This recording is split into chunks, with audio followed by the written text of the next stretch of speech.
19শে August আমি ফোমের বিছানায় শোয়া, 20শে আগস্ট আমার বাবা হসপিটালাইজড, আমি হাসপাতালের ফ্লোরে শোয়া, 21শে আগস্ট ওনাকে দাফন করে আমি আমার এক রিলেটিভের ফ্লোরে শোয়া। ওয়েস্টার্ন কান্ট্রিগুলোতে 17 বছর বয়স থেকেই অ্যালার্ম শুরু হয়ে যায়। তুমি কিন্তু আগামী বছর 18 হয়ে যাচ্ছ, আলাদা হয়ে যেতে হবে। তোমার প্ল্যান কি, কি ইনকাম করবা? দ্যাটস ওয়াই স্টারবার্গে কাজ করে, ম্যাকডোনাল্ডসে কাজ করে, যা পায় তাতেই কাজ করে, but he has to earn, she has to earn. আমাদের বাংলাদেশে 24 বছর বয়সে একটা ছেলে বিশ্ববিদ্যালয়ে পড়ে, সিঙ্গারা খাওয়ার টাকা বাবার কাছ থেকে নিয়ে আসে। আমি এখন পর্যন্ত প্রায় 25টা পজিশনে কাজ করেছি, কারণ টিচার তো সে চিন্তা করে আমি তো টিচার, আমি তো মহান, আমি তো অ্যাপ্রিসিয়েট করব আমার চেয়ে আরেকটু মহান যে ছে।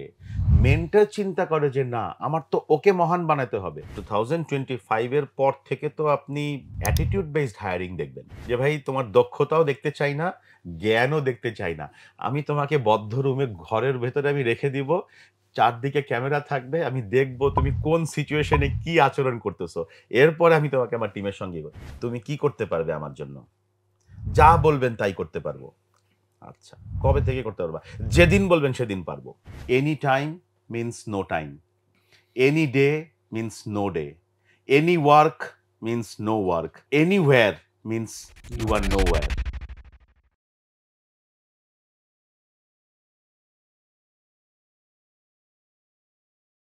প্রিয় দর্শক, আসসালামু আলাইকুম। আজকের গল্পগ্রাফিতে আপনাদেরকে স্বাগতম জানাচ্ছি। আজকে আমাদের সাথে এমন একজন গেস্ট আছেন যিনি বাংলাদেশ ক্যারিয়ার ডেভেলপমেন্ট সেক্টরে একজন পাইওনিয়ার হিসেবে আমরা তাকে বলতে পারি। তিনি বাংলাদেশ স্কিল ডেভেলপমেন্ট ইনস্টিটিউটের নির্বাহী পরিচালক হিসেবে আছেন, গ্লোবাল এন্টারপ্রেনারশিপ নেটওয়ার্ক বাংলাদেশের ম্যানেজিং ডিরেক্টর হিসেবে কাজ করছেন। প্রায় 24 বছরের অর্থাৎ 2 যুগের বেশি সময়ের তার ক্যারিয়ারে উনি 300+ প্রতিষ্ঠানের সাথে কাজ করেছেন এবং নিজের হাতে তৈরি করেছেন 30টির বেশি সফল প্রতিষ্ঠান। সো আজকে আপনাদের সাথে পরিচয় করিয়ে দিচ্ছি আমাদের special guest KM Hasan Ripon. ভাইয়া, আসসালামু আলাইকুম। ওয়ালাইকুম আসসালাম। ভাইয়া, কেমন আছেন? আলহামদুলিল্লাহ ভালো। আপনার সাথে অফেয়ারে কথা হচ্ছিল যে আপনি ড্যাফোডিল ইউনিভার্সিটিতে আছেন। সেখানে আপনি আপনার নিজের ডেজিগনেশনকে একটু টুইকিং করে নিয়েছেন। সেটা সম্পর্কে যদি আপনি নিজে একটু বলতেন। কখনো নিজেকে চিন্তা করিনি যে আমি একজন টিচার হব বা হব, বাট আমার কাছে মনে হয়েছে যে আমি যে জ্ঞান বা দক্ষতা অর্জন করেছি সেটা যদি আমি বিলিয়ে না দেই তাহলে এটা আমার জন্য এক ধরনের অপরাধ হবে। তো সেই প্রেক্ষিতেই আসলে আমি দীর্ঘদিন ধরে এই লার্নিং অ্যান্ড ডেভেলপমেন্টের সঙ্গে যুক্ত এবং তরুণদের সাথে কাজ করি। আমার এখানে একটা স্বার্থও আছে। কারণ আমার কাছে মনে হয় যে আমি যদি সবসময় এভারগ্রিন থাকতে চাই তাহলে আমাকে তরুণদের সঙ্গে থাকতে হবে। বিকজ তরুণরা নতুন, নতুন জিনিস আমাকে দেয়।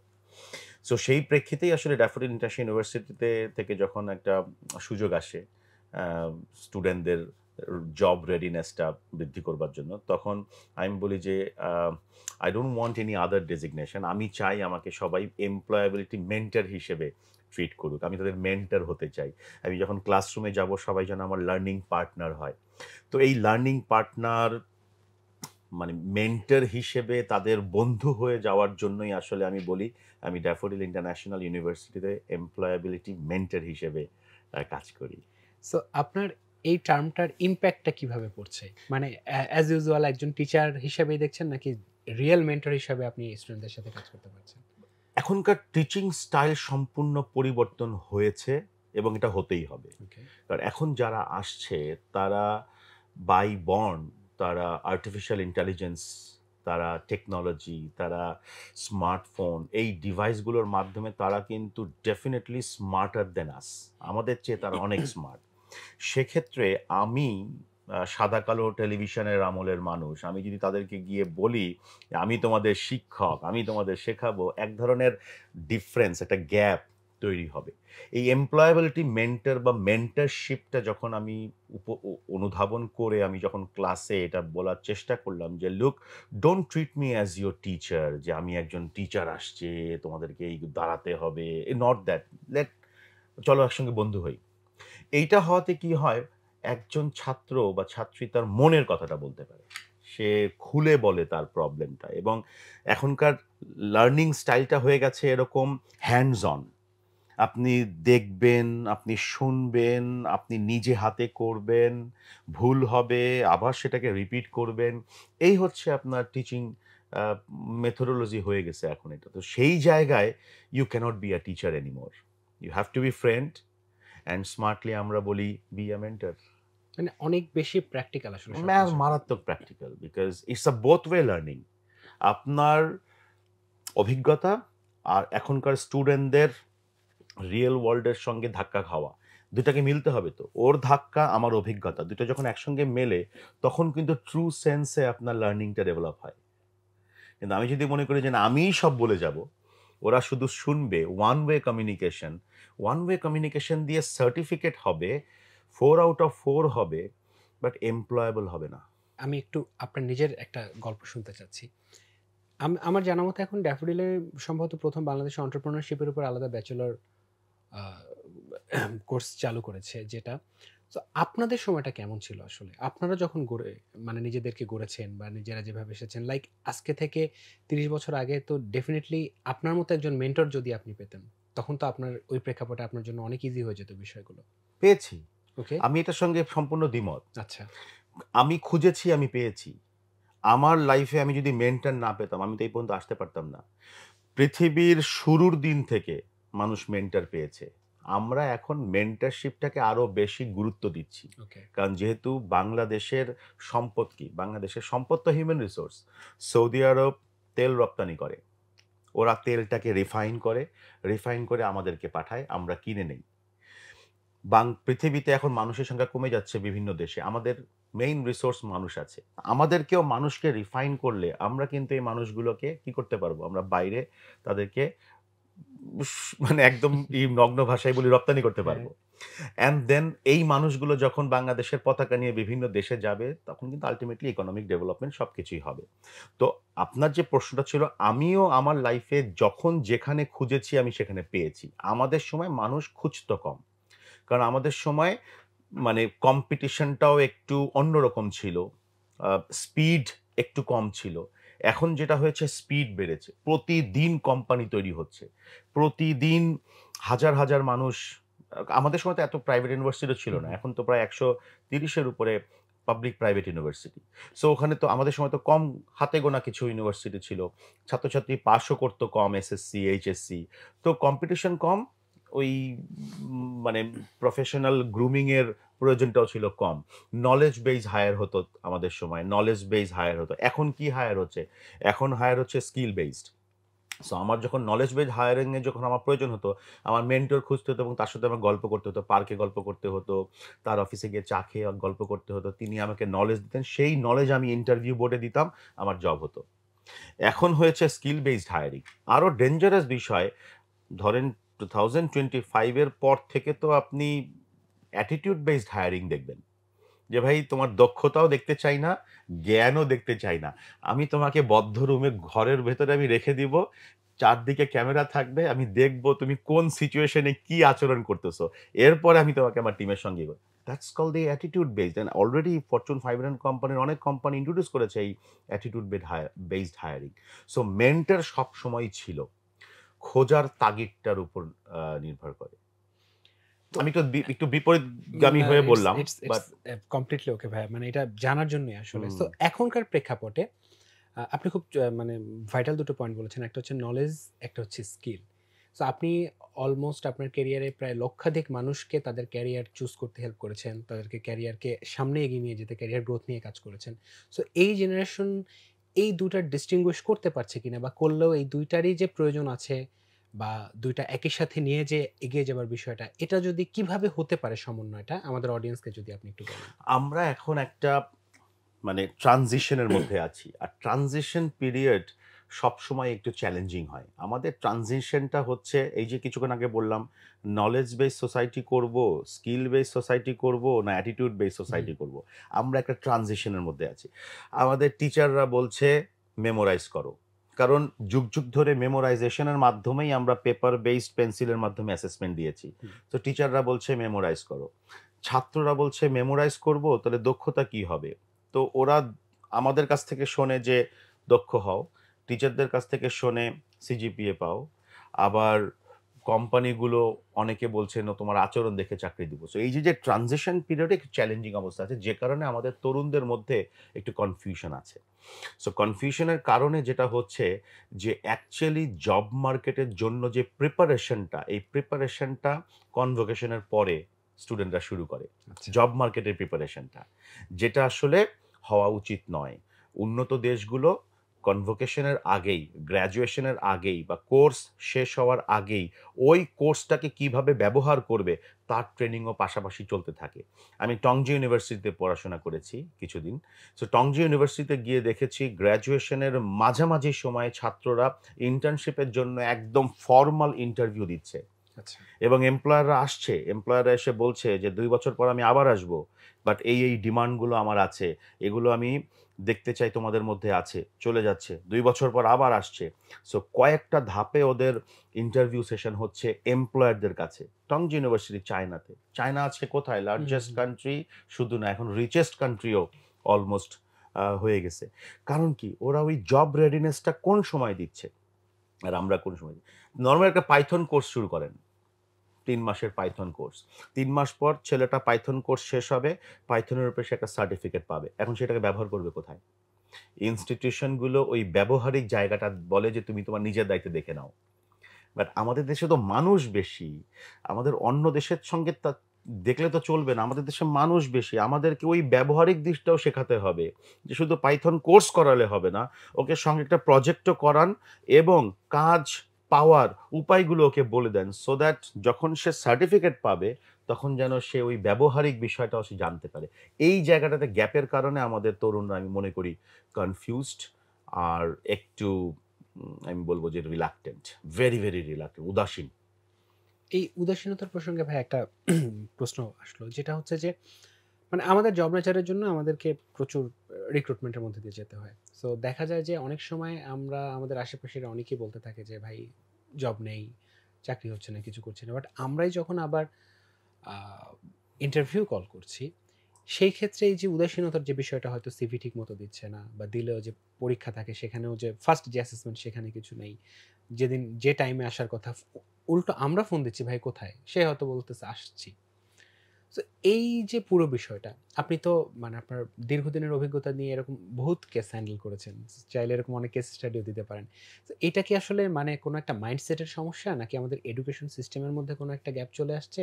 নাকি নিজের প্রতি একটা কনফিডেন্স লেস এটার জন্য এরকম আসে? অথবা ওভার কনফিডেন্ট? এডুকেশন নিয়ে তো আমি কিছুক্ষণ আগেই হুম, বলেছি যে আমাদের এডুকেশন সিস্টেমে স্কিলটা ইনজেক্ট করা নাই। এডুকেশন সিস্টেমে নলেজটা পুরোপুরি এনগেজ করা আছে। স্কিলস আর অ্যাটিটিউড নাই। যেটাকে অনেক বছর আগে আপনার আস্ক মডেল বলতো। Attitude, skills, knowledge. Knowledge. ASK। So কে আছে? A আর S নাই। মিসিং বা হয়তো সামনে আসবে। আমাদের শিক্ষা মন্ত্রণালয় হয়তো এটা নিয়ে ভাবছেন। বাট আমার কাছে আরেকটা দিক আছে। সেটা হচ্ছে আমাদের প্যারেন্টিং। ওকে। আমাদের প্যারেন্টিং এর জায়গায় এটা একটা খুব মানে উইয়ার্ড একটা বিষয় আরকি। আমাদের ছেলেমেয়েরা ধাক্কা খাচ্ছে না। প্যারেন্টদের কাছ থেকেও ধাক্কা খাচ্ছে না। বলছে, "মাস্টার্স, BCS চেষ্টা করে যা। আমি তোর পেছনে আছি। হুম। তোর কিচ্ছু করার দরকার নেই। তুই শুধু মুখস্থ করে পড়ে যা।" ছেলেটার যখন হঠাৎ করে একদিন তার বাবা চলে যায়, হঠাৎ করে যখন একদিন তার মা চলে যায়, ওই ছেলেটা দিশেহারা হয়ে যায়। ধাক্কাটা যখন খায়। ওই ধাক্কাটা সামলানোর মতো প্র্যাকটিস তার হয়নি। কারণ তার বাবা-মা তাকে দেয়নি। আমাদের বাংলাদেশের বাবা-মারা কোনোদিন সন্তানকে ধাক্কা দেয় না। এক্ষেত্রে একটা পার্সোনাল অভিজ্ঞতা বলি, আই হোপ যে আপনার অডিয়েন্সরা মাইন্ড করবে না। আমার বাবা সবসময় আমাকে কোনো কিছু চাইলে তার বিনিময়ে কিছু একটা করতে হতো আমার। ফর এক্সাম্পল ক্রিকেট খেলতাম তো উনি বললেন যে আমি বললাম যে ক্রিকেট সেট লাগবে। বলছে, "ঠিক আছে এসএসসিতে ম্যাথে লেটার মার্ক নিয়ে আসো, ক্রিকেট সেট তোমার।" আমাকে এরকম করে উনার কাছ থেকে অর্জন এবং আমি খুব কষ্ট পেতাম যে আমার বাবা এরকম কেন? সবার বাবা তো অন্যরকম। আমার বাবা এরকম কেন?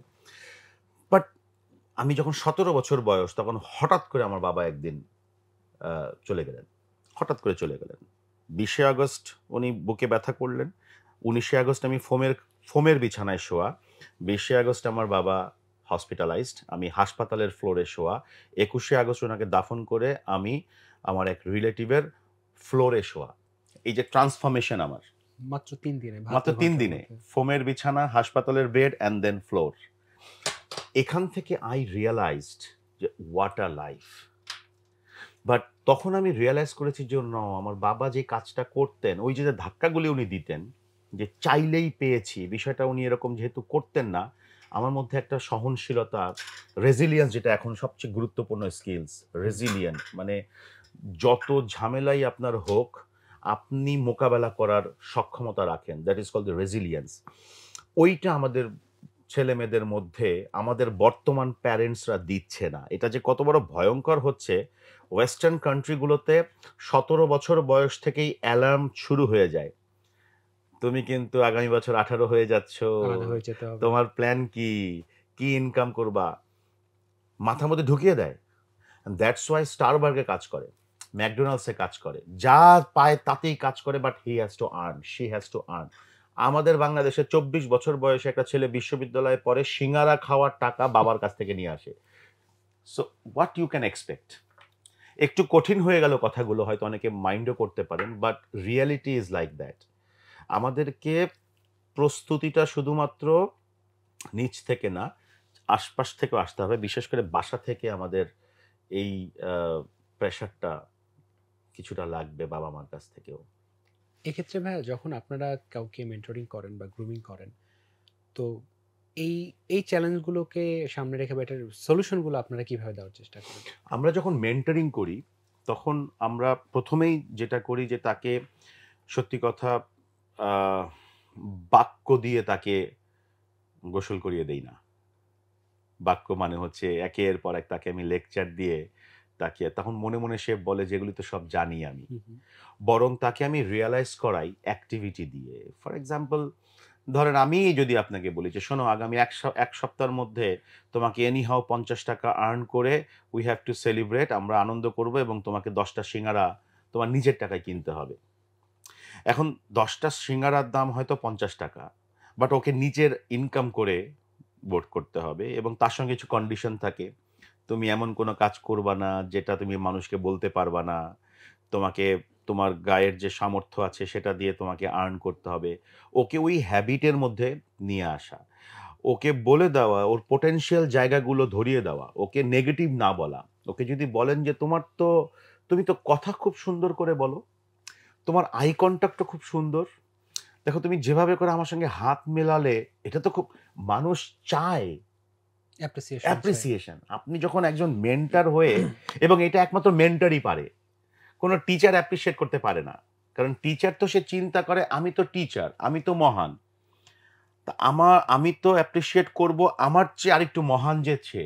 মেন্টর চিন্তা করে যে না, আমার তো ওকে মহান বানাতে হবে, অতএব ওকে মহান বানানোর জন্য ওকে এখন থেকেই আমার অ্যাপ্রিসিয়েশন শুরু না করলে আমি মেন্টর হিসেবে মহান হতে পারবো না। That's the slight difference between that. So আমরা মেন্টরিং এর সময় প্রচুর পরিমাণে এই অ্যাপ্রিসিয়েশন, রিয়েলাইজেশন, অ্যাসেসমেন্ট, হ্যাঁ, অ্যান্ড প্র্যাকটিক্যালি নেটওয়ার্কিং এর জায়গাগুলো ওদেরকে তৈরি করে দেবার চেষ্টা করি।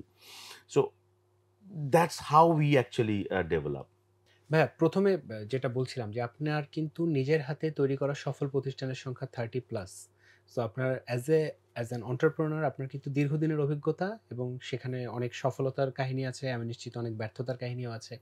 বাট এই ওভারঅল জার্নিটাকে আপনি কিভাবে দেখেন বা কিভাবে এখান থেকে যদি আপনি জিস্ট তুলে এনে আমাদের অডিয়েন্সকে বলতে চান, সেক্ষেত্রে আপনি কোন জিনিসগুলো বলবেন? আমি ব্যক্তিগতভাবে মনে করি, আমি যেহেতু অনেকগুলো প্রতিষ্ঠানের সাথে কাজ করেছি এবং আমি খুব প্রাউডলি বলি, আমি এখন পর্যন্ত প্রায় 25টা পজিশনে কাজ করেছি, আচ্ছা। বিভিন্ন লেয়ারে, একদম ইন্টার্ন থেকে হয়তো টপ পজিশন পর্যন্ত, এবং এখন কিছু পজিশনে আমি ইতিমধ্যেই কাজ করছি। তো আমার কাছে সবসময় মনে হয়েছে কি জানেন, যে আপনার যদি একটা কাজের ওনারশিপ থাকে, ইউ ক্যান ডেভেলপ। মানে ওনারশিপটা, আপনি যদি মনে করেন যে, আমরা অনেক সময় বলি না, একটা জিনিস আপনারা কখনো খেয়াল করেছেন কিনা, আমি কখনোই নিজেকে বলি না যে আজকে মারাত্মক বিজি, মারাত্মক টায়ার্ড, আমি এটা কখনো বলি না। এবং এটা আমাকে শিখিয়েছেন আমার একজন মেন্টর। আমি উনাকে একদিন বলেছিলাম যে, উনি আমাকে বলে যে তুমি কি করছো, আমি বললাম স্যার চরম ব্যস্ততা, চরম ঝামেলার মধ্যে আছি। তো উনি শুনে বলছে ঠিক আছে তুমি আমার সঙ্গে দেখা করো। তো আমরা দেখা করলাম, মিটিং শেষে উনি আমাকে বলে, রিপন তুমি যে বলছো না যে চরম ব্যস্ত, মারাত্মক বিজি, জানো আমরা সারা জীবন আল্লাহর কাছে এটাই চাই যে আল্লাহ আমাকে অনেক ব্যস্ত করো, আল্লাহ আমাকে অনেক বিজি করো, অনেক কাজ আমাকে দাও। চাওয়ার পর যখন কাজগুলো আসে, যখন ব্যস্ততাগুলো আসে, ওটাকেই আমরা আবার ধিক্কার দেই। সো তখন না ব্রেইন এক ধরনের সিগন্যাল পায়। সিগন্যাল পায় মানে কি যে ও যে সকাল ৮টা থেকে বিকেল ৫টা পর্যন্ত যে খাটনিটা খাটলো, এটা আসলে ওর মানে ইসে থেকে আসেনি। কোনো মানে ভেতর থেকে কোনো আনন্দ আসেনি, বরং এটা একটা স্ট্রেস। তখন ব্রেন না আপনার এটাকে স্ট্রেস হিসেবে ধরে নেয়। তখন আপনি প্রেশার ফিল করেন, ব্লাড সুগার হাই হয়ে যায়। বাট আপনি যদি মনে করেন যে, "না আলহামদুলিল্লাহ আমি আজকে কতগুলি অর্জন করলাম। কত ব্যস্ততার মধ্যে আমি আমার দিন পার, তার মানে এটা একটা আমার অর্জন।" সো এই এটাকে আমি বলছি ওনারশিপ। সো আপনি যখন ওনারশিপ নেবেন তখন না আপনার ভেতরে কৌশল চলে আসবে। মানে স্ট্র্যাটেজি। হুম, হুম। আমি যে অর্গানাইজেশনগুলোতে কাজ করেছি এখানে অনেক ইউথ লেড অর্গানাইজেশন ছিল, অনেক নন প্রফিট অর্গানাইজেশন ছিল, অনেক ক্লাব বেসড অর্গানাইজেশন ছিল। আমি প্রচুর ক্লাবিং করতাম নেটওয়ার্কিং বাড়ানোর জন্য। ওই ওনারশিপ নিয়ে করার ফলে কি হয়েছে, আমি কৌশল বের করতে পেরেছি। আর আমি নিজেকে খুব প্রাউডলি বলি যে I am a very good business strategist. আপনি যদি আমাকে বলেন যে আসেন আমরা একসঙ্গে কাজ করি, মেবি আমি হয়তো ২-৩ দিন সময় নিব। বাট এই ২-৩ দিনের মধ্যে না আমি পুরো বিজনেসটার ভেতরে ঢুকে আমি কিন্তু এখান থেকে কৌশল বের করার চেষ্টা করব এবং একটা বিজনেস যেটা চায় রেভিনিউ, যেটা আমাদের উদ্যোক্তারা অনেক সময় হুম, হুম। ভুল করে ফেলে। রেভিনিউ, রেভিনিউ ফোকাস যখন আপনি হবেন, এই রেভিনিউ অনেকভাবেই আসতে পারে। টাকা দিয়েও আসতে পারে, টাকা সমপরিমাণ ভ্যালু দিয়েও আসতে পারে। সো আপনি যখন রেভিনিউ ফোকাসড হবেন, রেপুটেশন ফোকাসড হবেন, রিচ ফোকাসড হবেন, ৩ টা আর বললাম। যখন আপনি 3 আর নিয়ে কাজ করবেন, রিচ, রেপুটেশন, রেভিনিউ, তখন দেখবেন আপনার কাছে প্রচুর পরিমাণে এইজন্য আমি আমার একটা ব্লগও আছে এবং আমি আমার কয়েকটা বইতেও লিখেছি যে, "think and plan like a king." রাজত্ব নাই, বাট প্ল্যান করতে তো সেটাই। সমস্যা নাই। রাজার মতো। প্ল্যানের মাধ্যমেই রাজত্ব আসলে একদিন চলে আসবে। চলে আসবে। আচ্ছা। সো ভাইয়া যেটা জানতে চাচ্ছিলাম যে এই বিষয়ে মানে দীর্ঘ entrepreneurship জার্নির যে মাঝখানে, সো এখান থেকে যেমন এখন বাংলাদেশে যেটা হচ্ছে যে অনেক স্টার্টআপ হচ্ছে, আবার অনেক স্টার্টআপ ফেইলও করছে। আমরা দেখতে পাচ্ছি যে অনেকে আসলে স্টার্টআপ শুরুই করে কাইন্ড অফ ফান্ড রেইজ এর জন্য। হুম, যেটা হয়তো অনেক সময় অন্যকে ভুল মেসেজ দেয়। কেউ হয়তো মানে কম্প্রিহেন্সিভ গ্রোথ এর পেছনে ছুটছে। প্রফিটেবিলিটির কথা চিন্তা করছে না। যেহেতু আমি ফান্ড পাচ্ছি বছরের পর বছর করে যাই। একটা পর্যায়ে গিয়ে আবার মুখ থুবড়ে পড়ে। যেটা হয়তো টোটাল মার্কেটটাকে এলোমেলো করে দেয়। এই বিষয়টাকে আপনি কিভাবে দেখেন? বা আসল একটা স্টার্টআপ বা একটা এন্টারপ্রেনারশিপ কিভাবে আসলে হওয়া উচিত? VUCA ওয়ার্ল্ড এর নাম তো আপনি শুনেছেন। VUCA। জি। হার্ভার্ড ইউনিভার্সিটির এক প্রফেসর ইন্ট্রোডিউস করেছিলেন। আমরা সেই VUCA ওয়ার্ল্ড উনি যদিও 80s এ উনি এটা ইন্ট্রোডিউস করেছিলেন। বাট অ্যাকচুয়ালি রিয়াল সেন্স এ আমরা এখন VUCA ওয়ার্ল্ড এ আছি। যেখানে প্রচুর পরিমাণে অস্থিরতা আছে, অস্পষ্টতা আছে, অনিশ্চয়তা আছে, জটিলতা আছে। আমাদের স্টার্টআপ সিস্টেমটাও কাইন্ড অফ এই জটিলতা, অস্পষ্টতা, অস্থিরতার মধ্যে চলে আসছে। বাইজুস বা পেটিএম, হু, হু। কোথার কোম্পানি কোথায় পড়ে যায়। এক ধরনের প্রতিযোগিতা যে আমাকে টাকা দিয়ে আমার কোম্পানি পরিমাপ হচ্ছে। ভ্যালুস দিয়ে না। ভ্যালুয়েশন। ভ্যালুয়েশন কে কত ফান্ড রেইজ করতে পেরেছে, বাট ভ্যালুয়েশন দিয়ে না। কার কত কোয়ালিটি প্রোডাক্ট, কার কত কোয়ালিটি সার্ভিস, এইটা ইম্পোর্টেন্ট না, মুখ্য না। আর যেহেতু সবাই মিলে প্রযুক্তি ব্যবহার করছে, আমার এখানেও প্রযুক্তি নিয়ে আসতে হবে। যার কারণে যখন এক্স কোম্পানি নাম করে ফেলে, এক্স এর মতো বা এক্স এর চেয়ে একটু এদিক ওদিক খাটিয়ে হাজারো প্রতিষ্ঠান লাইন ধরে আপনার চলে আসে। কিছু জায়গায় আমি যেহেতু এই এন্টারপ্রেনারশিপ কোচিং এবং মেন্টরিং এর সঙ্গে যুক্ত এবং বেশ কিছু ইন্টারন্যাশনাল এনজিওস বা গভর্নমেন্ট কিছু অর্গানাইজেশনে কাজ করেছি। আমি একদম রুরাল এলাকায় গেছি। মানে বাংলাদেশের একদম রুরাল। আমি উখিয়াতে গিয়ে দেখেছি ভেরি সাস্টেইনেবল বিজনেস করছে।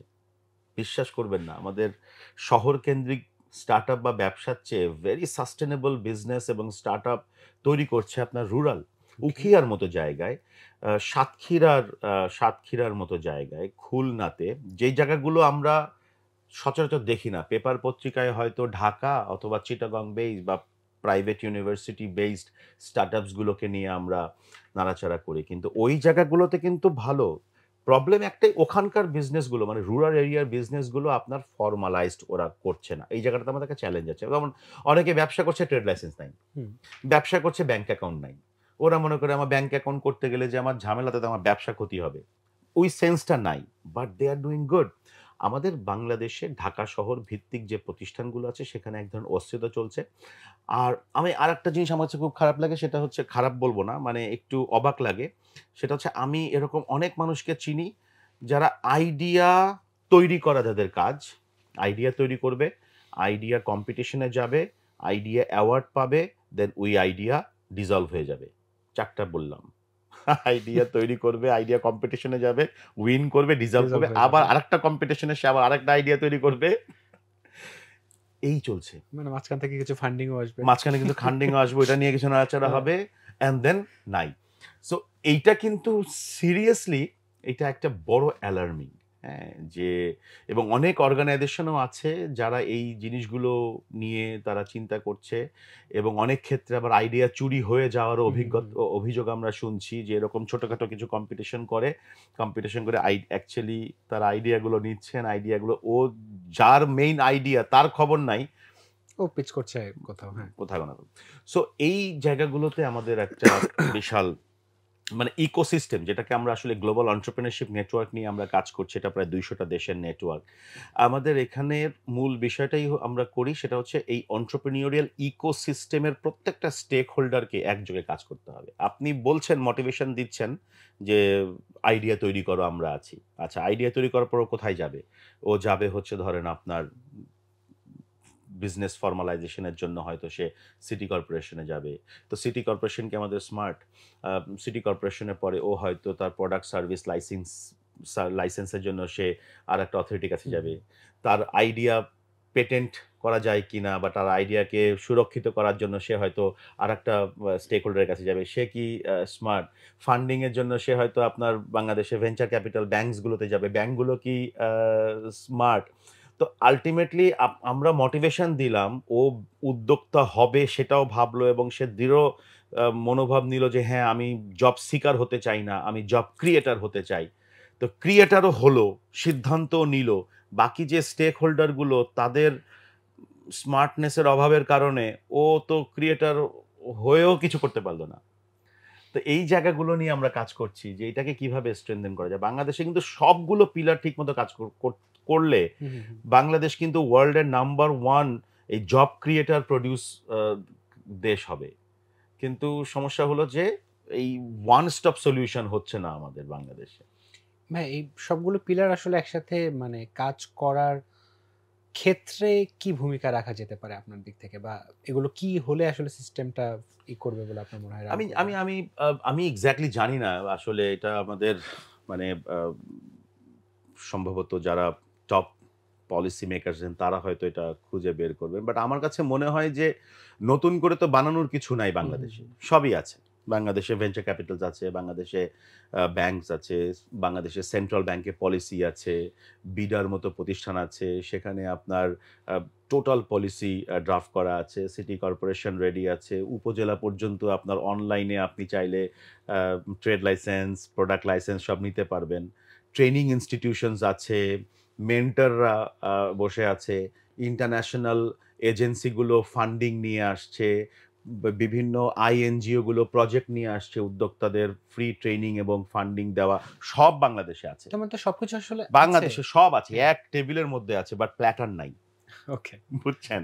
মানে আপনার ওই কোনটার হোটেল সাথে কোনটা মানে চুজ করতে হবে নাই, ওই আইডিয়াটা ওইটা আসলে নাই। কারো বাট কাছে নাই। বাংলাদেশে সব আছে। আমি বলব যে এই সরকারকে আমরা ধন্যবাদ দিব, মাননীয় প্রধানমন্ত্রীকে। কারণ উনি তো সংসদে বলেছিলেন উদ্যোক্তা হও। সো আমরা ধন্যবাদ দিব। কিন্তু আমার মনে হয় মাননীয় প্রধানমন্ত্রী আ এটাকে শুরু করে দিয়েছেন উদ্যোক্তা উন্নয়ন। এখন মাননীয় প্রধানমন্ত্রীর আরেকটু নজর লাগবে। সেটা হচ্ছে যে এটা ওয়ান স্টপ সলিউশন হিসেবে কাজ করছে কিনা। মাননীয় প্রধানমন্ত্রী যেদিন এটা দেখে ফেলবেন, তখন দেখবেন যে এটা আপনার হয়ে গেছে। বিকজ আছে তো সবকিছু। এখন কাজ করা তো প্ল্যাটার লাগবে। এই প্ল্যাটারের মধ্যেই সব সব সাজানো নিয়ে থাকবে। আসতে হবে। জি, ভাই আপনি আবার আপনার এমপ্লয়াবিলিটি জি। মেন্টর হিসাবে যে আপনার যে জার্নি সেখানে একটু চলে আসি। সো আপনি স্টুডেন্টদেরকে পড়াচ্ছেন, মেন্টরিং করছেন, প্লাস এতদিনের আপনার এক্সপেরিয়েন্স আছে রিয়াল লাইফে। সো এখনকার যারা ফ্রেশার বা যারা এমপ্লয়মেন্টের আন্ডারে এখনো আসেনি, যারা খুঁজছে, এই ক্ষেত্রে কোন প্রবলেমগুলো তারা বেশি ফেস করছে? হয়তো তারা এটা বুঝতেও পারছে না যে এই স্কিলটা তার নেই বা এই নলেজটা নেই বা এই অ্যাটিটিউডটা নেই। একদম ১ম আপনি যে ৩ টা ট্রেটের কথা বলেছিলেন। সো এই ক্ষেত্রে যদি আপনি আমাদের অডিয়েন্সকে কোনো একটা টিপস দিতে চান যে ৩ টা বা ৫ টা কাজ আসলে ওদের খুবই মন দিয়ে করা উচিত এবং খুবই জরুরি ভিত্তিতে করা উচিত, গুরুত্ব দিয়ে করা উচিত।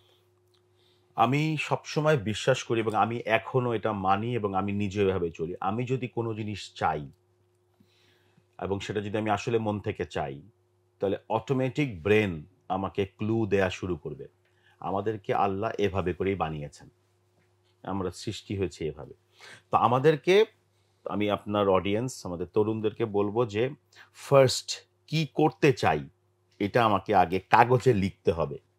হার্ভার্ড ইউনিভার্সিটির একটা রিসার্চ ছিল। ওনারা এমবিএ স্টুডেন্টদের বলছিল যে, "তোমাদের কার কি ভিশন, স্বপ্ন?" সবাই হাত তুলেছে আমার। তো বলছে, "কারা, কারা মনে রেখেছো?" তো এরা মনে রেখেছে। কারা, কারা খাতায় লিখেছো? তো দেখা গেছে যে আপনার 10% খাতায় লিখেছে, বাকি 90% মনে রেখেছে। ১০ বছর পর দেখেছে যারা খাতায় লিখেছিল, তারা ওই ৯০% সমপরিমাণ আয় করছে। মানে ওই ৯০% যা আয় করছে এই এই ১০ জন 10% তাই তাই আয় আয় করছে। আর্ন করছে। তার মানে খাতায় লেখাটা অনেক। তো প্লিজ আমি বলব আপনার স্বপ্ন ১ম এ আপনি খাতায় নিয়ে আসেন। ছোট্ট স্বপ্ন হোক। যে আমি আগামী মাসের বা মার্চের ১ তারিখে আমি এরকম একটা এক্সিকিউটিভ টেবিলে বসতে চাই। সেটা আমার নিজের প্রতিষ্ঠানের হোক অথবা আরেকজনের প্রতিষ্ঠানে হোক, আমি মার্চের ১ তারিখে, এপ্রিলের ১ তারিখে আমি বসতে চাই। এই ডেটটা আপনি আপনার ব্রেইনে দেন। That's your first task. মানে শুধু ভিজুয়ালাইজ করলেই চলবে না, না। আমাকে একদম আমার চোখের সামনে যেন একদম চলে আসে চোখের জিনিসটা। সামনে। হ্যাঁ, অ্যান্ড সেটাকে ভিজিবল করে রাখেন। ভিজিবল করে রাখবো। পড়ার টেবিলে রাখেন, এই রাখেন এবং ডেডলাইন ৩০শে এপ্রিল, ৩০শে এপ্রিল, ৩০শে এপ্রিল। কি করব? আমার এক্সিকিউটিভ টেবিল লাগবে, এক্সিকিউটিভ টেবিল লাগবে। That's your first job. Number ২, এখন আপনি যে জব করবেন, আপনি একটু নিজের সমালোচনা করেন। যেটাকে আমি বলি সেলফ অ্যাসেসমেন্ট। নিজের সমালোচনা করেন। একদম এটা কোনো মানুষের সামনে না। হুম, কারণ হুম। আমিও যখন আপনার সামনে আমাকে সমালোচনা করব, আমি আসলটা বলব না আপনার কাছে। এটা আমার নেচার। আমাদের হিউম্যানের নেচার। বাট আমি যখন একা থাকবো, একটা আয়না থাকবে বা আমি একা, "রিপন, তুই তো মানুষের সামনে কথা বলতে পারিস না।" লিখে রাখবো। আমার কথা বলা এনিহাউ শিখতে হবে। আমি কম্পিউটারের এট লিস্ট আমার Microsoft Excel জানতে হবে। আমি ছোট, ছোট জিনিস হুম, বলছি হুম, আরকি। এইটাকে আমি বলছি সেলফ অ্যাসেসমেন্ট। ৩ নাম্বার, সিরিয়াসলি আমার বাংলাদেশের ছেলেমেয়েদের কমার্শিয়াল অ্যাওয়ারনেস নাই। রকমারিতে এসেই আমি ১ম এ জেনেছি রকমারি গ্রুপের কি, কি আছে বলেন। Because I need that. আমি হয়তো এটা আমার ক্লাসে গিয়ে রকমারিকে আমি প্রেজেন্ট করব। যে দেখো রকমারি গ্রুপের এত জিনিস আছে।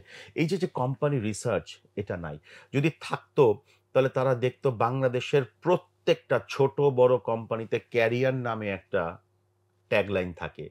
যেখানে আপনি মিনিমাম ২ টা ইমেইল অ্যাড্রেস পাবেন। ওই ২ টা ইমেইল অ্যাড্রেসটা নিয়ে আপনি কিন্তু ইজিলি ইমেইল করতে পারেন। কিন্তু ওই পর্যন্ত যাবে না কেউ। বিকজ এই কোম্পানির ওয়েবসাইটেই ঢোকে নেই। সো আমি এটাকে 3rd এ বলি কোম্পানি রিসার্চ। ওকে। 4th এ আমি বলি যে জব, জেডি বলি না, আপনারা যেটা হুম, বলেন জব জব ডেসক্রিপশন। ডেসক্রিপশন। জি। জব ডেসক্রিপশন যদি কেউ ৫ টা জব ডেসক্রিপশন, যদি সে ধরেন সে ব্যাংকে চাকরি করবে অথবা সে এমএনসিতে চাকরি করবে, সে যদি ৫ টা জব ডেসক্রিপশনকে যদি সে ইন্টারনেট থেকে নামিয়ে যদি সে রিসার্চ করে, সে জেনে যাবে তার কি লাগবে, কি, কি দক্ষতা তার লাগবে। জেডি রিসার্চ নাই, জব ডেসক্রিপশন। এটা হচ্ছে আমার ৪ number. ৫ number, very, very important, personal branding. Okay. Personal branding এ যদি কারো শাইনেস থাকে, তাকে সাফার করতে হবে। আজকে কেএম হাসান রিপনের আপনি গুগলে সার্চ করেন, কেএম হাসান রিপনের আপনি ভিডিও পাবেন ফেসবুকে, লিঙ্কডইনে, ইউটিউবে, ইনস্টাগ্রামে, টুইটারে। বাট আমি কিন্তু নাচানাচি করছি না। হুম, হুম। আমি আমার নলেজ শেয়ার করছি থ্রু ভিডিও। আমি আমার নলেজ শেয়ার করছি থ্রু ব্লগ। আমি আমার আ কার সাথে আমি নেটওয়ার্কিং করছি, আমি আপনার সাথে আজকে কথা বলছি। I will take a photo and upload it in my Facebook, upload it in my LinkedIn. Google কি করবে? যখন ইন্টারভিউয়ারের সামনে যান, ইন্টারভিউয়ার সিভি থেকে আপনার নাম দিয়ে ওখানে একজন বসে আছে। সে আস্তে করে তার ল্যাপটপে নাম সার্চ করে দেখে গুগল কি বলে আপনার সম্বন্ধে, যদি দেখে গুগল আপনার সম্বন্ধে অনেক কিছু বলতেছে, ওখানে গিয়ে সে ক্লিক করে দেখি তো ফেসবুকে কি বলে ওনার সম্বন্ধে, দেখা গেল ফেসবুকে আপনি গার্বেজ ভরায় রাখছেন, যত সব নেগেটিভ কন্টেন্ট যেগুলো আপনি আপনার বাবা মাকে দেখাতে পারবেন না, সেই কন্টেন্টও আপনার প্রোফাইলে। লিঙ্কডইনে আপনি কিছুই দেননি, ব্ল্যাঙ্ক। লিঙ্কডইনে শুধু আপনার একটা প্রোফাইল আছে, আর কিচ্ছু নাই, না কন্টেন্ট, কিচ্ছু নাই। So where is your personal branding? আগে আমরা টিউশনি করব, এটার জন্য জাতীয় দৈনিকে আমাদেরকে ৫০০ টাকা না ১,০০০ টাকা দিয়ে আমরা ছোট্ট এতটুক হুম। এক কলাম আমরা এক তখন কলাম ১ বিজ্ঞাপনের ইঞ্চি জন্য আলাদা আলাদা পেজ পেজ থাকতো, থাকতো। হ্যাঁ। এখন বিজ্ঞাপন কি করতে হয়? ফেসবুক আমার বিজ্ঞাপন, লিঙ্কডইন আমার বিজ্ঞাপন, টুইটার আমার বিজ্ঞাপন, ইনস্টাগ্রাম আমার বিজ্ঞাপন। জাস্ট পার্সোনালিটিটাকে একটু পজিটিভ করে আপনি পার্সোনাল ব্র্যান্ডিং করেন। এবং অনেক বই আছে, আপনাদের রকমারিতে অনেক বই আছে, ইউটিউবে অনেক ভিডিও আছে।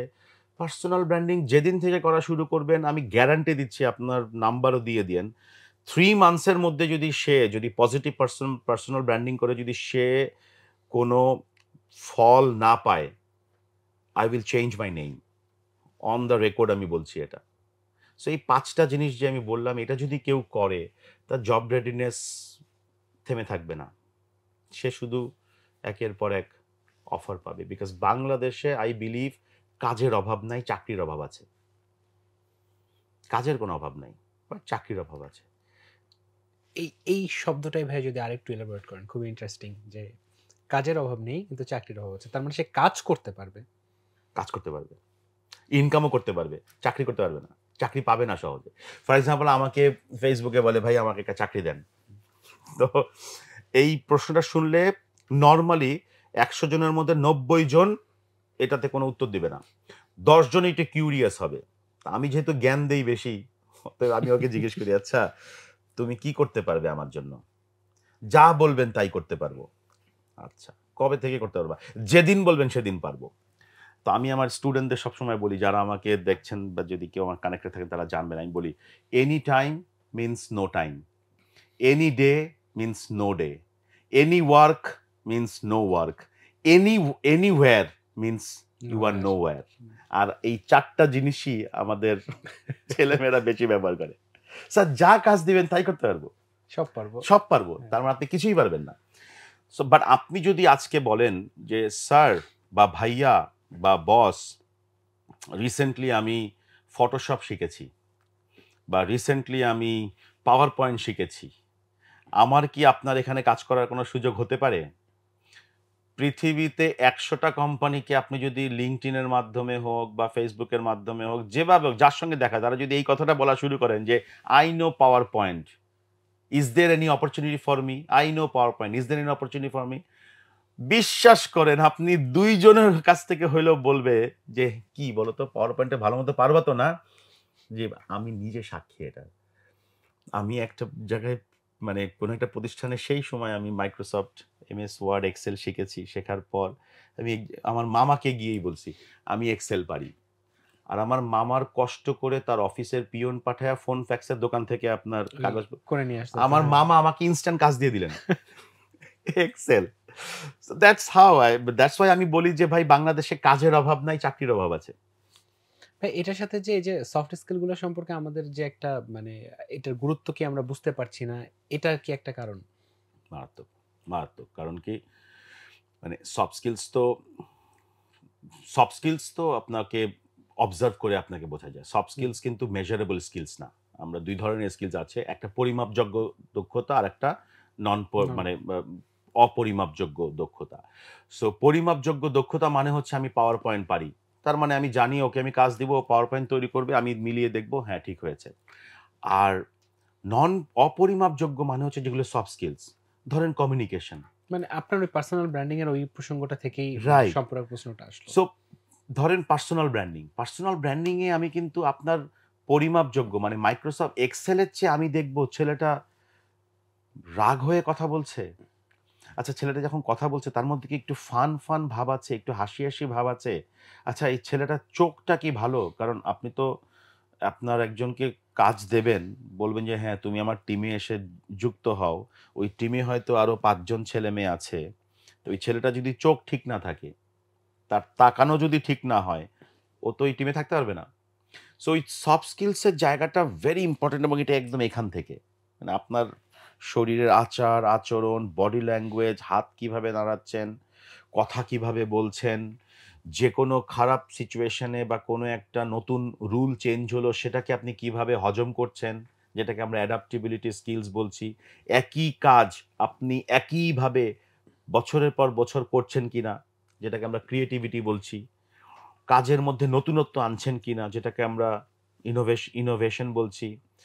যে কোনো সমস্যা আপনার মাথায় আসলে বা আপনার সামনে আসলে সেটাকে আপনি মানে ঘাবড়ে যান, রাগ হয়ে যান, নাকি আপনার মাথায় ক্লু চলে আসে যে আরে এটা তো এভাবে সলভ করা যায়। তার মানে প্রবলেম সলভিং স্কিলস। একটা মানুষ যদি তার জীবনে communication, creativity, collaboration, problem solving, এই ৪ টা জিনিসই বললাম, সি দিয়ে বুঝাইলাম আরকি, যেন সবগুলিতেই সি আছে। এই ৪ টা জিনিস যদি প্র্যাকটিস করে, বাকি অন্য যত সফট স্কিলস আছে, লিডারশিপ সব হয়ে যাবে। মানে this are very, very important. And solving problems. বাংলাদেশে তো প্রবলেমেরই প্রবলেম। একজন মানুষ প্রবলেম সলভ করে বিলিয়নিয়ার হতে পারে বাংলাদেশে। বাট আমরা তো শুধু প্রবলেম দেখাই। একটা ছোট্ট এক্সাম্পল দেই, মানে ডেফিনিটলি এটা আমাদের অন্যান্য জায়গাতেও হয়তো কাজে লাগবে। আমার কাছে কি মনে হয়, আমরা যেই আদর্শ বাংলাদেশ চাই না, এটা বর্তমানে মেট্রো রেলে আছে। আদর্শ বাংলাদেশ, সবার বাংলাদেশ, ভেদাভেদহীন বাংলাদেশ আপনি মেট্রো রেলে গেলে দেখতে পাবেন। মেট্রো রেলে কোনো ভিআইপি লাইন নাই, কোনো সিআইপি লাইন নাই, সবার এক। মেট্রো রেলে কেউ কারো বিরুদ্ধে কথা বলতে পারে না, বিকজ এখানে সিস্টেম চলে, বুঝছেন? মানে ট্রেনের দরজা বন্ধ হয়ে যায়, কারো কিছু বলার নাই। ট্রেনের দরজা খুলে যায়, কারো কিছু বলার নাই। এক ভদ্রলোক ট্রেনে উঠে ওই তার স্বভাবের কারণে সে বলে, এই তাড়াতাড়ি ছাড়ে না কেন? তো ওই লোক তাকে বলতে, পাশ থেকে আরো দুজন বলতেছে, কারে বলেন? বলার তো কেউ নাই। বাসে তো না হয় আপনি হয় হেল্পারকে বলতে পারেন অথবা ড্রাইভার সাহেবকে বলতে পারেন। এখানে তো বলার কিছু নাই। সো আমার মনে হয় আমরা যদি সিস্টেমটা ঠিক করতে পারি আমাদের বাংলাদেশে, মানুষকে ম্যানেজ না করে যদি আমাদের বাংলাদেশের বর্তমান সরকার যদি সিস্টেমটা জোর দেয়, যেরকম জোর দিয়েছে উনারা মেট্রো রেলে, যদি সিস্টেমটা জোর দেয় বাংলাদেশে, তাহলে সব চেঞ্জ হবে। সিস্টেম চেঞ্জ তো মানুষও চেঞ্জ। আমাদের সিস্টেমটাতে আমাদের কাজ করতে হবে সব জায়গা থেকে। কারণ আমাদের তরুণরা মাশাআল্লাহ এত ক্রিয়েটিভ। আমি তো অনেক দেশে গিয়েছি। Very creative, very innovative. ধাক্কা লাগে, এটাই হচ্ছে আনফরচুনেট। একটু ধাক্কা লাগে মানে সুইচ লাগে পুশটা আরকি। দরকার। পুশটা দরকার। একটা পুশ দেন। ভাইয়া আপনাকে অসংখ্য ধন্যবাদ। আপনার সাথে কথা বলাটা আসলে এক ধরনের ওয়ার্কশপের মতো। সো মানে খুবই এনজয় করছি। বাট আমাদের সময়ের যেহেতু একটা জি। লিমিটেশন আছে, আমাদেরকে শেষ করতে হবে। সর্বশেষ আপনাকে একটা জিনিস আপনার কাছে জানতে চাই। আপনি ডেফিনিটলি অনেক জায়গাতে ইন্টারভিউ দেন, অনেক মানুষের সাথে কথা বলেন, অনেকের কাছ থেকে প্রশ্ন নেন। সো এরকম একটা যদি হয় যে এই একটা প্রশ্ন আপনি চান মানুষ আপনাকে করুক, কিন্তু করে না, বা আপনি যদি নিজে পছন্দ করতেন যে এরকম একটা প্রশ্ন যেটার উত্তর আপনি নিজে থেকে দিতে চান। I love questions, কারণ আমার কাছে সবচেয়ে গুরুত্বপূর্ণ যেটা মনে হয় সেটা হচ্ছে আসলে আ প্রশ্ন করাটা ভেরি ইম্পোর্টেন্ট। বাট আমাকে যদি কেউ বলে যে আসলে নিজেকে পরিবর্তন করার জন্য আমার কি করতে হবে এখন থেকে? তাহলে আমি একটা স্লোগান যেটা করোনার সময় ব্যবহার করেছি প্রচুর। সেটা হচ্ছে কারিগরি দক্ষতা, বেকারত্বের ভ্যাকসিন। আপনি যদি কারিগরিভাবে দক্ষ হতে পারেন, আর সেই দক্ষতা নিয়ে যদি আপনি নিজের হাতে কাজ করতে পারেন, অন্যের উপরে নির্ভরশীল না হয়ে, তাহলে আপনার বেকারত্ব স্বেচ্ছায় থাকতে পারে, বাট বেকারত্ব কখনো আপনার কাছে আসবে না। সো আমি ব্যক্তিগতভাবে মনে করি, কেউ যদি আমাকে কোনোদিন একটাই প্রশ্ন করে যে, আমার এখন এই মুহূর্তে কি করা উচিত? আমি তাকে একটাই বলি যে, আপনি কি টিকা নিয়েছেন? কারিগরি শিক্ষার টিকা নিয়েছেন? এটা নিলে আপনার আর কিছু করা লাগবে না। খুব চমৎকার একটা টার্ম বলেছেন কিন্তু ভাইয়া। থ্যাংক ইউ সো মাচ ভাইয়া। আপনি আপনার অনেক ব্যস্ত, অনেক ইনভলভমেন্ট আপনার। তারপরও যে আপনি আজকে আমাদের মাঝে এসেছেন এজন্য আপনাকে অসংখ্য থ্যাংক ইউ, ধন্যবাদ। Thank you. সুপ্রিয় দর্শক মণ্ডলী, আমাদের আজকের পর্ব আমরা এখানেই শেষ করছি। আশা করি এই এপিসোড থেকে আপনারা ডেফিনিটলি অনেক, অনেক কিছু লার্ন করতে পারবেন। সো আমি আপনাদেরকে অনুরোধ করব, আহ্বান জানাবো। এখান থেকে আমাদের টাইম স্পেন্ড তো থাকবেই, বাট স্টিল যতটুকু সম্ভব আপনারা এখান থেকে লার্নিং অপরচুনিটি নিতে পারেন। কারণ আজকে কিন্তু আমরা কথা বলেছি বাংলাদেশের একজন অন্যতম পায়োনিয়রের সাথে, যিনি এন্টারপ্রেনারশিপ এবং এমপ্লয়মেন্ট নিয়ে কাজ করছেন দীর্ঘ ২ যুগের বেশি সময় ধরে। আজকের পর্ব এখানে শেষ করছি। আপনারা সবাই ভালো থাকবেন, আমাদের জন্য দোয়া করবেন। খুব শীঘ্রই আবার আসবো ইনশাআল্লাহ গল্পগ্রাফির নতুন এপিসোড নিয়ে। আসসালামু আলাইকুম।